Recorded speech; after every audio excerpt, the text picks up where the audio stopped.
하나님 말씀은 베드로전서 3장 15절 말씀입니다. 베드로전서 3장 15절 말씀입니다.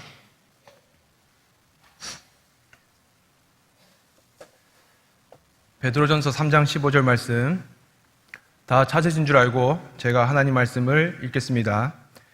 너희 마음에 그리스도를 주로 삼아 거룩하게 하고 너희 속에 있는 소망에 관한 이유를 묻는 자에게는 대답할 것을 항상 준비하되 온유와 두려움으로 하고. 아멘. 2세기 중후반에 어느 익명의 저자에 의해 기록된 디오그네토스께 드리는 편지라는 제목의 저술이 있습니다.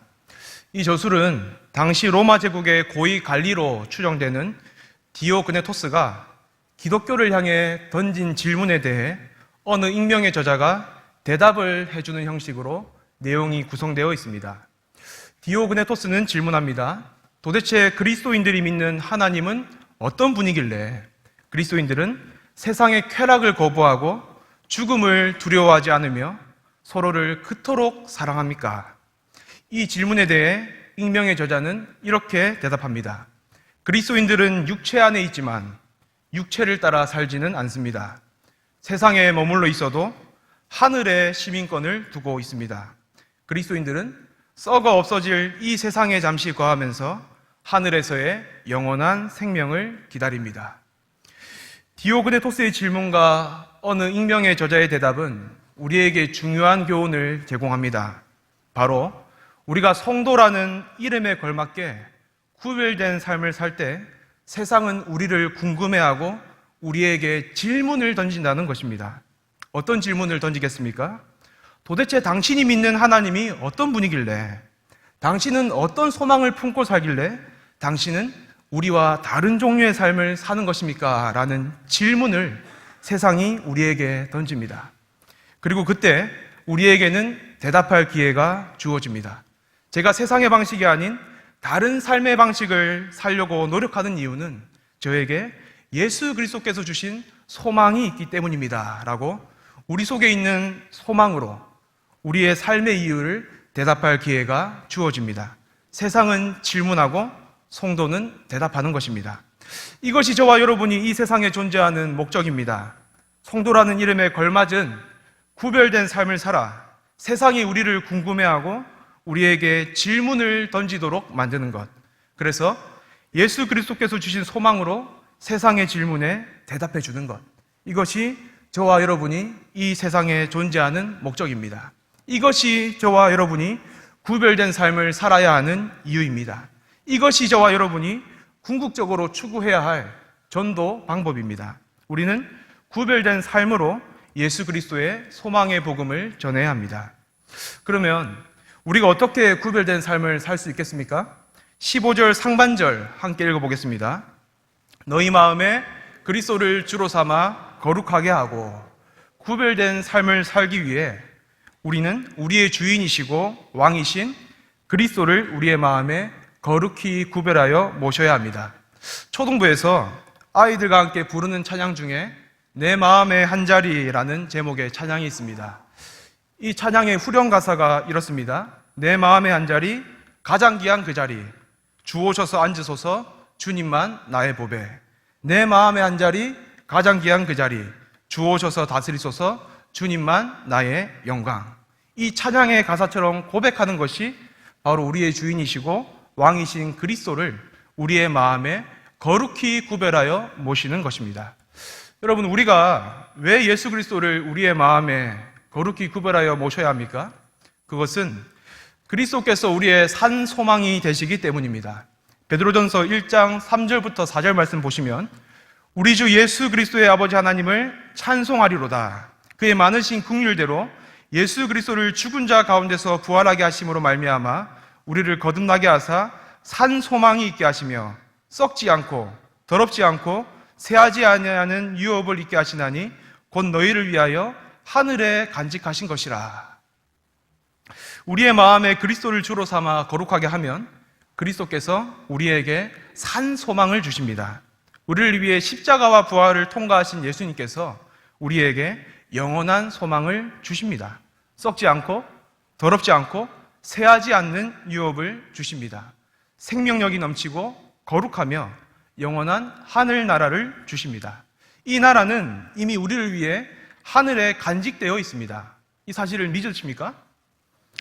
이것이 바로 그리스도와 연합하여 거듭난 우리에게 은혜로 주어지는 산 소망입니다. 그리스도께서 우리에게 산 소망을 주시기에 우리는 그리스도를 우리의 마음에 거룩히 구별하여 모십니다. 우리는 그리스도께서 주시는 소망을 품고 살아갑니다.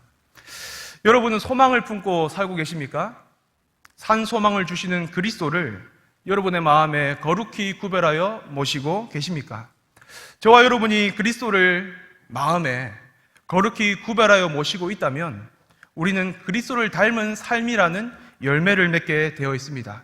심지어 예수 그리스도의 길이 꽃길이 아니라 가시밭길일지라도 그 길이 그리스도께서 걸어가신 길이라면 우리도 그리스도의 발자취를 따라 그 길을 걸어가게 되어 있습니다.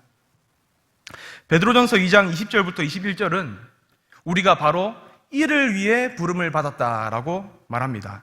선을 행함으로 고난을 받고 참으면 이는 하나님 앞에 아름다우니라. 이를 위하여 너희가 부르심을 받았으니 그리스도도 너희를 위하여 고난을 받으사 너희에게 본을 끼쳐 그 자취를 따라오게 하려 하셨느니라.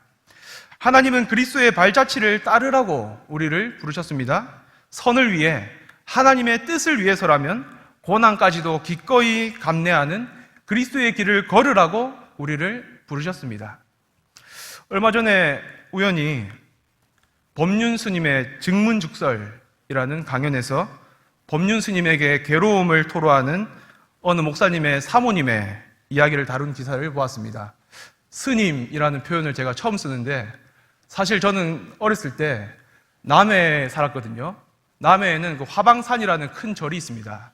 거기에 이제 교회에 물을 뜨러 화방산에 가서 이제 물을 자주 뜨곤 했는데 그때 우리 교회 어느 집사님이 어린 저에게 가르쳐 주기를 스님이 지나갈 때마다 땡중 간다, 땡중 간다 이렇게 가르쳐 주셨거든요. 그래가지고 저는 진짜로 스님의 명칭이 땡중인 줄 알고 한날은 저희 아버지와 이제 물을 뜨러 갔습니다. 아버지가 옆에서 물을 뜨고 있는데 아빠 저기 땡중 온다 이러니까 저희 아버지가 히히 어디서 하고 이제 이렇게 혼이 났던 기억이 있는데 스님이라는 표현을 이렇게 강단에서 쓰는 것이 익숙지는 않지만 땡중이라는 표현보다는 낫지 않겠습니까? 그래서 스님이라는 표현을 쓰겠습니다. 법륜 스님의 증문즉설이라는 강연에서 어느 목사님의 사모님이 법륜 스님에게 괴로움을 토로하는 그 장면을 기사로 보았는데 그 사모님의 괴로움이 이러했습니다. 남편 목사님이 어떤 단체의 유학 장학생으로 선발되었는데 선발자가 자기 지인으로 장학금 수요자를 변경하는 바람에 결국 장학금을 받지 못했습니다. 그래도 유학에 대한 꿈이 있어서 열심히 공부해서 세계 유수 대학에서 박사학위를 받았습니다. 귀국 이후에는 신학교의 교수로 임용될 기회가 있었습니다. 그런데 심사 기준에서는 1등이었지만 2등인 사람이 인맥을 사용하는 바람에 결국 교수로 임용되지 못했습니다. 보통 우리나라에 큰 인맥이 3가지 있다 하지 않습니까? 학연, 지연, 혈연. 여기에 한 개가 더 추가된다고 합니다. 흡연. 같이 담배를 피느냐 안 피느냐. 그래서 학연, 지연, 혈연, 흡연. 이런 인맥들이 있는데 이 인맥을 사용하는 바람에 결국은 2등인 사람이 교수가 되고 1등이었던 남편 목사님은 교수가 되지 못했습니다. 깊이 절망했지만 하나님의 뜻이 다른 곳에 있으리라 믿고 견디고 있을 무렵에 어느 교회에 청빙을 받아 담임 목사가 되었습니다. 그런데 그 교회는 여러 명의 목사님을 핍박해서 내쫓은 전력이 있는 교회였습니다. 아니나 다를까 5년째 되던 해부터 1년 동안 온갖 악랄한 방법으로 목사님을 핍박했습니다. 목사님은 6년간 새벽부터 밤늦게까지 최선을 다해 사랑으로 성도들을 보살피고 교회 재건에 힘썼지만 결국 핍박을 이기지 못하고 사임하게 되었습니다.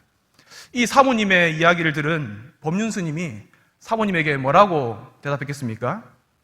이건 어떤 인생의 길을 선택하느냐의 문제입니다. 그리스도의 길을 따를 것인지 세상의 길을 따를 것인지를 먼저 선택하셔야 합니다. 남편이 그리스도의 길을 간다면 남편은 지극히 정상적인 길을 가고 있습니다. 라고 스님이 대답을 했습니다. 제가 땡중이라는 표현을 쓰지 않고 스님이라고 표현을 쓰는 이유는 스님들도 이 정도 깊이는 있구나라는 것을 제가 깨달았기 때문입니다. 이 기사를 보면서 이분이 왜 목사가 아니라 스님을 하고 있을까? 그 정도의 생각이 드는 대답이라고 저는 느꼈습니다. 여러분, 우리는 그리스도의 길을 따르라고 부름받았습니다.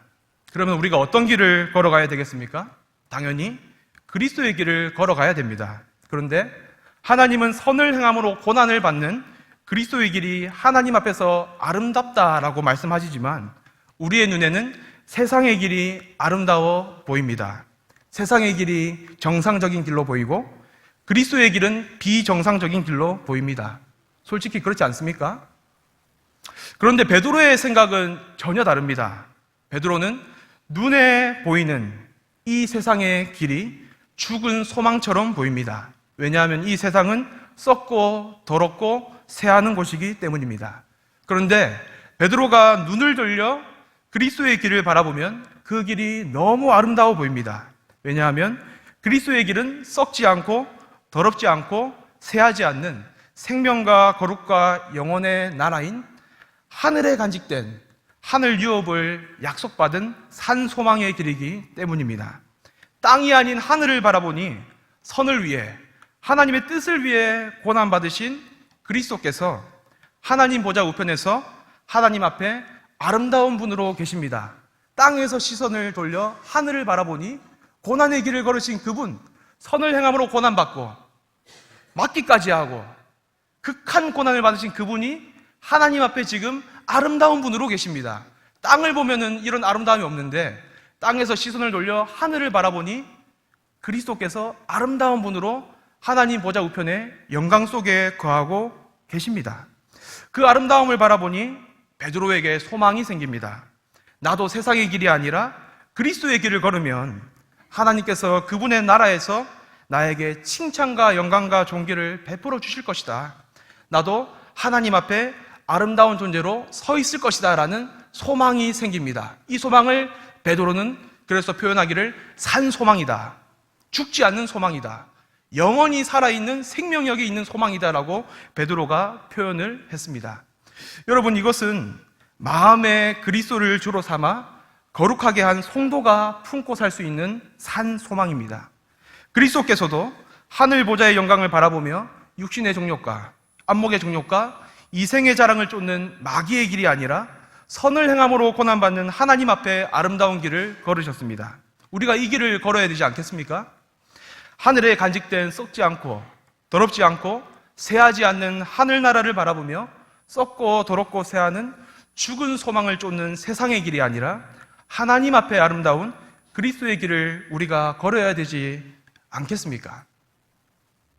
여러분, 바로 이 길을 걸을 때 3장 15절의 말씀이 우리의 삶 한가운데서 실현됩니다. 3장 15절 중반절 함께 읽어보실까요? 너희 속에 있는 소망에 관한 이유를 묻는 자에게는 대답할 것을 항상 준비하되. 여기까지입니다. 그리스도의 발자취를 따르는 우리의 삶을 보면서 세상이 질문해 옵니다. 도대체 당신은 어떤 소망을 품고 살길래 우리와는 차원이 다른 삶을 살아가는 것입니까? 당신이 우리와 다른 종류의 삶을 살아갈 수 있는 이유가 무엇입니까? 라고 세상이 우리에게 질문해 옵니다. 여러분, 이것은 베드로 당시의 초대교회에만 국한되지 않습니다. 지금도 세상이 성도에게 질문해 오는 일이 일어나고 있습니다. 한 가지 일화를 들려드리고 말씀을 맺을 건데요. 한 가지 일화를 좀 들려드리겠습니다.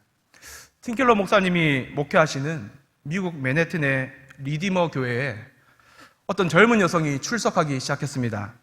목사님이 몇 주 지켜보다가 그녀를 불러가지고 어떻게 이 교회를 다니게 되었는지 물었습니다. 알고 보니까 그녀는 최근에 회사에서 해고를 당해도 이상하지 않을 정도의 중대한 잘못을 저질렀습니다. 그런데 상사가 자기 경력에 흠집이 나고 회사 안에서 입지가 좁아질 것을 감수하고 대신 책임을 다 뒤집어 썼습니다. 상사의 처신을 보고 놀란 여성은 상사에게 너무 감사하고 할 말이 없다고 인사를 했습니다. 그리고 부하의 공을 가로차는 생사는 많이 받지만 부하의 공로를 내 것으로 삼는 상사는 많이 받지만 잘못을 대신 뒤집어 쓰는 상사는 처음 봅니다 라고 말하면서 어떻게 그럴 수 있는지 물었습니다. 그러자 상사가 쑥스러워하면서 말을 안 하려고 하다가 겨우 입을 열고 이렇게 말했습니다. 나는 크리스천이에요. 거기에는 여러 가지 의미가 있겠지만 내가 저지른 잘못의 대가를 예수님이 떠맡았다는 뜻이기도 합니다. 그분은 나 대신 십자가를 지셨습니다. 그래서 나도 힘 닿는 데까지 남들의 짐을 지고 싶어 하는 겁니다. 이 말을 듣고 여성이 감동을 받았습니다. 도대체 예수 믿는 것이 무엇이길래 저렇게까지 살 수 있을까라는 갈급함이 생겼습니다. 그래서 자기도 모르게 어느 교회에 다니세요라고 물었고 상사는 리디머 교회를 다닌다고 말했습니다. 그리고 그때부터 이 여성이 교회를 다니기 시작했습니다. 여러분, 우리가 그리스도의 발자취를 따를 때 세상은 그때 우리에게 질문해 옵니다. 우리가 다른 삶을 사는 모습을 보여줄 때 세상이 그때 질문해 옵니다. 당신은 도대체 어떤 소망을 품고 살길래 우리와는 다른 인격의 삶을 삽니까? 당신은 도대체 어떤 소망을 받았길래 우리가 살아갈 수 없는 다른 차원, 다른 종류, 다른 양태의 삶을 살아가는 겁니까? 라고 세상이 그때 질문을 해옵니다. 그리고 그때 우리에게는 대답할 힘이 생깁니다. 나에게는 소망이 있지 않습니까? 예수 그리스도께서 주신 산 소망이 있기 때문에 나는 그 산 소망을 붙잡고 그리스도의 길을 따라가는 겁니다. 손해볼 때도 있고 욕을 욕으로 갚고 싶지만 욕을 욕으로 갚으면 안 되고 악을 악으로 갚고 싶지만 그리스도께서 악을 악으로 갚지 않으셨으니 나도 악을 악으로 갚지 않는 삶을 선택하는 겁니다. 나에게는 예수 그리스도께서 주신 소망이 있습니다라고 그때 대답할 힘이 생깁니다. 오늘날 한국교회가 너무 욕을 먹고 있습니다. 세상이 교회를 궁금해하지 않습니다. 교회에게 당신의 소망이 무엇입니까? 라고 질문해 오지 않습니다. 목회자를 보시면서 여러분 질문이 생깁니까? 정혜강이라는 한 사역자를 보면서 여러분이 질문이 생깁니까? 정혜강이라는 저 사역자는 도대체 어떤 소망을 품고 살길래 저런 삶을 살아가는 것일까? 라는 질문이 생기십니까? 저는 제 스스로를 보면서도 질문이 안 생깁니다. 너는 어떤 인간이길래 아직도 그따구로 사냐? 이런 질문밖에 생기지가 않습니다. 그런데 우리가 부지런히 노력해서 그리스도의 발자취를 따르는 삶을 사려고 노력하고 그 삶을 살아가는 모습을 보일 때 세상이 그때 질문해 옵니다. 세상이 그때서야 교회에 대해 궁금증을 가지고 교회는 도대체 무슨 소망을 가진 곳이길래 저 사람은 도대체 어떤 소망을 품고 살길래 우리와는 다르게 자녀를 키우는 것일까?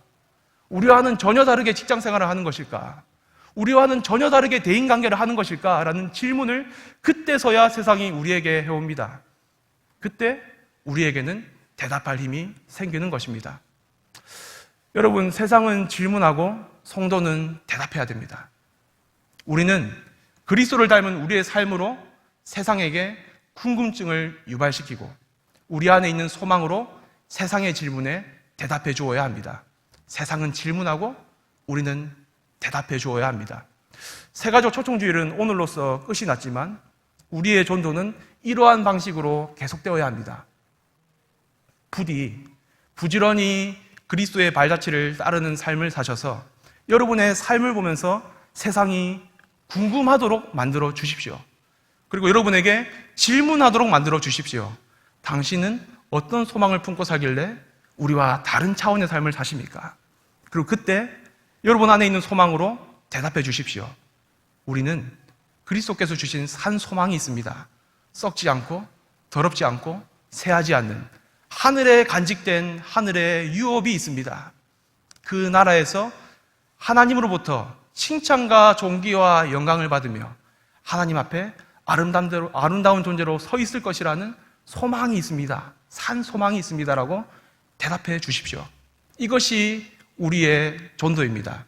내일부터 시작되어야 할 우리의 전도는 삶으로 궁금증을 유발시키고 우리 안에 있는 소망으로 대답해주는 이 전도가 내일부터 우리의 삶 가운데서 시작되어야 할 전도입니다. 이렇게 전도하며 사시는 성산교회 모든 성도님들 다 되시기 바랍니다. 기도하겠습니다. 하나님 감사합니다. 우리가 산 소망을 가진 존재로서 산 소망을 나타내는 삶을 살아갈 때 세상이 우리를 궁금해하고 우리에게 질문해 옵니다. 당신이 어떤 소망을 가졌길래 당신은 그러한 삶을 사십니까? 주님, 이 질문에 대답할 수 있는 유일한 이유는 예수 그리스도 당신밖에 없습니다. 당신이 우리를 위해 고난의 길을 걸으셨고, 고난의 길을 걸었을 때 그 길이 하나님 앞에서 가장 아름답고 하나님께서 높여주시는 가장 영광스러운 길을 보여주셨기에 우리가 그 길을 따라갑니다. 산 소망을 주셨기에 썩지 않고 더럽지 않고 새하지 않는 이미 하늘에 간직되어 있는 하늘 나라라는 유업을 주셨기에 우리가 산 소망을 품고 당신을 따라가기 원하오니 당신의 성령을 우리에게 보내셔서 우리가 그리스도를 닮은 삶을 살게 하여 주시옵소서. 그리하여 우리의 삶을 보며 세상이 궁금해하고 세상이 우리에게 질문을 던져오게 하여 주시옵소서. 그리고 그때 우리 속에 있는 소망으로, 산 소망으로, 영원한 소망으로 세상에 대답해 주므로 많은 이들을 그리스도께로 인도하는 그 역사가 우리의 삶을 통해 일어나게 하여 주시옵소서. 감사합니다. 우리를 구원하여 주신 예수 그리스도의 이름으로 기도드립니다. 아멘.